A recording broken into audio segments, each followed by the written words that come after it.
ये बीजेपी की तमाम नेताओं को बताना चाहिए कि क्या यही बेटी बचाओ बेटी पढ़ाओ नारे का सच है?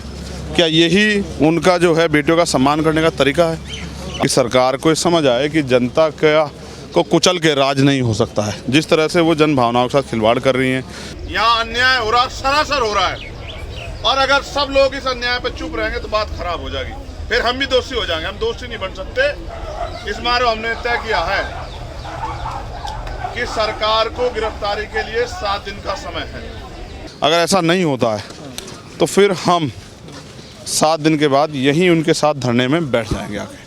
आप 2 दिन पहले भी यहाँ पर आए थे सुबह सुबह और संविधान की प्रत लेकर आए थे, और आज कल जब पुलिस ने इनके साथ बर्ताव किया है उसके बाद आज आप यहाँ पर आए हो, तो इसके बारे में क्या कहेंगे?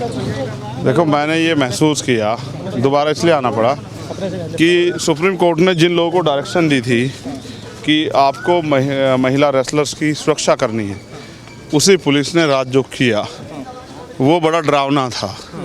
और अगर वो पुलिस के द्वारा अगर ऐसा किया जाएगा तो फिर सुरक्षा कौन करेगा? फिर सुरक्षा की उम्मीद किससे की जाए जब रक्षक ही भक्षक हो जाएगा?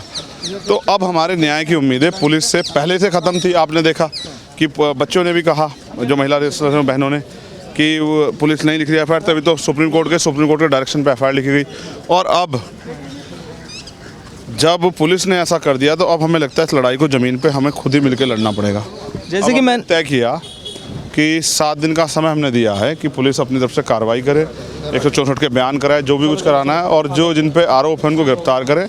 अगर ऐसा नहीं होता है तो फिर हम 7 दिन के बाद यहीं उनके साथ धरने में बैठ जाएंगे आके। और जब तक धरना चलेगा, जब तक न्याय नहीं मिलता, हम उसी धरने में शामिल रहेंगे। जैसे कि आप 7 दिन के बाद यहाँ पर आओगे, अगर 7 दिन पहले भी हम देख चुके हैं, क्योंकि 12 दिन से लगातार ये आंदोलन चल रहा है, 12 दिन तक कार्रवाई नहीं हो रही है, तो आपको लगता है कि आगे 7 दिन में ये सरकार कार्रवाई करेगी? देखो, नहीं करे, हमारा काम है कि हम अपनी बात को सरकार को संदेश के रूप में पहुँचा दें।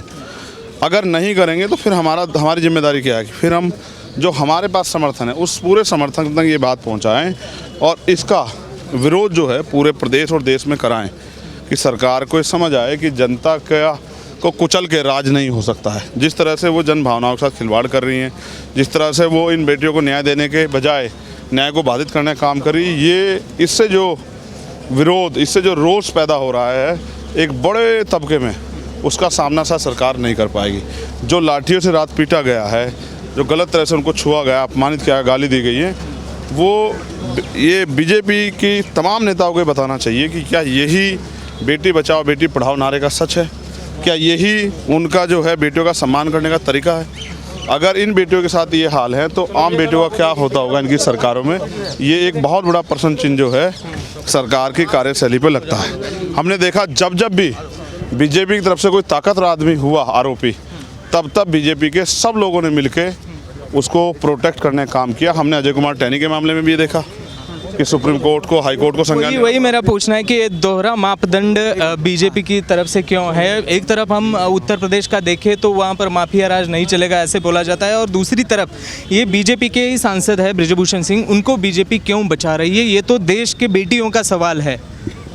बीजेपी की कथनी और करनी में फ़र्क है, ये हम लोग जानते हैं। और उसका अगर उदाहरण देखना हो तो ये देख लो, जो बार बार ये कहते हैं बेटी बचाओ बेटी पढ़ाओ, उन्हीं के सांसद जो हैं बेटियों का शोषण करते हैं। और अगर न्याय के लिए वो बेटी आवाज़ उठाती तो वही पुलिस जिनके बेटी की सुरक्षा करनी है वही उनको पीटने का काम करती है। तो ये दोनों चीज़ें स्पष्ट होती हैं कि इनका जो बेटी बचाओ बेटी पढ़ाओ का जो नारा है वो खोखला नारा है, और उसकी सार्थकता ये है कि इनकी सरकार में बेटियों को जितना सताया जा सकता है, हमने हाथरस का मामला देखा, ये उससे भी ज़्यादा सताने काम करते। ऐसे समय पे ना इनकी पार्टी, ना इनके संगठन, ना इनके नेताओं में ज़मीर रहता, ना कुछ, और वो ऐसे हो जाते हैं ना उन्हें कुछ सुनाई दे, ना दिखाई दे, ना कुछ वो बोल पाए। ये तीनों चीज़ें इनके नेताओं के साथ हो जाती हैं।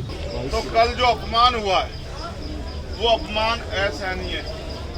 भाई, हम भारत में महिलाओं की पूजा करते हैं, बहन बेटियों की पूजा करते हैं, उन्हीं बहन बेटियों के साथ वो तो बेटियां भी आप समझिए, वो बेटियां जिनकी वजह से हमने गौरव फील किया, जिनकी वजह से हमारे दिल में जो ना उत्साह भरा हो कि हमारी बेटी ने हमारा मान बढ़ा दिया, हमारी बहन ने हमारा मान बढ़ा दिया, उन बहनों को उन बहनों को जिस तरह से मैं तो कह भी नहीं पा रहा, ये खड़ा है भाई बजरंग, मैं तो कह भी नहीं पा रहा, ये सही भी नहीं है जिस तरह का अपमानजनक रवैया उनके साथ। ये तो किसी भी बहन बेटी के साथ होना ही नहीं चाहिए। और फिर खूब रुला रहे और खुश हो यार आपके भी बच्चे हैं, पुलिस प्रशासन के जो लोग हैं, पुलिस के प्रशासन के, भाई आपके भी तो बच्चे हैं। क्या माहौल बनाया रहा था आपने यहाँ? कोई आ नहीं पा रहा है, मीडिया भी नहीं आ पा रहा है, जो भी आ रहा है उसे ठा के ले जा रहे हो, ऐसा कौन सा हो गया भैया? तो ये इतना डरावना था कि सब लोगों में रोष है।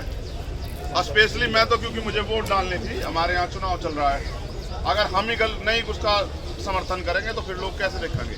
तो हमें वोट डालने से आने में लेट हुई, लेकिन सच ये है अब लड़ाई अंजाम की तरफ चली गई, निर्णायक होगी। अब हमें समझ आ गया है कि अब मांगने से न्याय मिलने का नहीं। देखो, बाबा साहब अम्बेडकर एक कथन कहते हैं कि अन्याय करने वाले से अन्याय सहने वाला ज्यादा दोषी होता है। यहाँ अन्याय हो रहा है, अगर आप में बैठा एक आदमी भी कह दे कि अन्याय नहीं हो रहा है तो मैं अपनी बात को गलत मान लूं। यहाँ अन्याय हो रहा है, सरासर हो रहा है, और अगर सब लोग इस अन्याय पर चुप रहेंगे तो बात खराब हो जाएगी, फिर हम भी दोषी हो जाएंगे। हम दोषी नहीं बन सकते। इस बार हमने तय किया है कि सरकार को गिरफ्तारी के लिए 7 दिन का समय है। कितने दिन का? 7 दिन का। इसमें वो अपने 164 के बयान करा लो पुलिस के लोग, और जो फॉर्मेलिटी करनी है सब करा लो, क्योंकि हमने देखा है यहाँ 3 दिन में कानून बन जाता है। यहाँ सुप्रीम उसमें लोकसभा में, राज्यसभा में, और फिर राष्ट्रपति जी भी उसको वो कर देते हैं। 3 दिन में कानून बन जाते हैं देश के अंदर। अगर सरकार की न्याय देने की नीयत हो तो सारे काम हो सकते हैं। देखो, अगर लड़ाई होती सामान्य आदमी के साथ, आप इस बात को भी समझो, तो फिर इन्हें यहाँ बैठने की जरूरत नहीं थी। लड़ाई इतने ताकतवर लोग होते हैं जिन पर मुकदमा भी सुप्रीम कोर्ट के आदेश से लग रहा है, और फिर आगे गिरफ्तारी, और वो तो बहुत अलग की बात है। और फिर उन पर इतनी भी ताकत है, बताओ, यहाँ तक उनके समर्थन के भी लगे बोर्ड। इसका मतलब सत्ता के संरक्षण में सारे काम हो रहे हैं। द वायर के और वीडियोस देखने के लिए सब्सक्राइब करें और बेल आइकन पर क्लिक करें। स्वतंत्र पत्रकारिता की आर्थिक मदद करने के लिए डिस्क्रिप्शन में दिए गए लिंक पर जाएं और अपनी राशि चुनें।